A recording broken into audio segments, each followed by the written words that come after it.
Hello, this is Laurie Petrie with part 5 of how to design and manufacture an assembly fixture.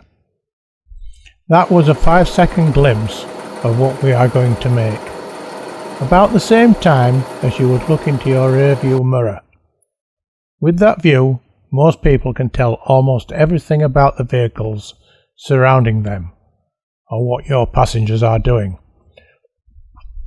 Although you only saw the sketch for around 5 seconds, the best trained and most experienced amongst you will now have almost instantaneously worked out how it operates. Everybody who is at all technical, that is, engineers, machinists, drafters, woodworkers, electricians, jewelers and plumbers should all be able to make a presentable sketch of their ideas. This sketch is the selected design from the systematic design method as described in the previous part 3. Maybe you use a computer running a 3D solid modelling program, or like me, prefer the immediacy of freehand sketching. You don't need to draw the complete assembly, just enough for you or others to grasp how it functions. A quick explanation for the people new to engineering design. And to really get your brain working, I will only describe it in words as I'm sketching.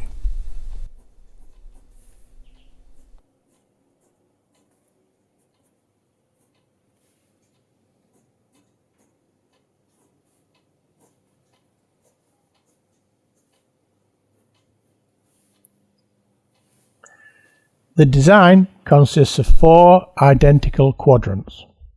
These quadrants are held together by 4 bolts. The 4 bolts are progressively tightened, each a little at a time, to force the 4 quadrants together to form a bow. The fixture is assembled around the clutch part with the detents and springs in place. As the quadrants come together, the detents will be forced against the springs sufficiently for the outer clutch body to be slipped over the detents. If the sketch is only for you, then you may, as I did, just draw the individual quadrant. For others, it may be necessary to sketch the whole assembly, including the bolts.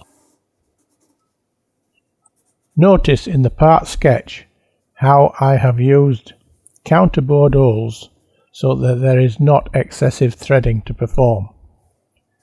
These holes also mean that when tapping the threads, the tap is automatically guided by the plain hole which is drilled just slightly larger than the OD of the tap.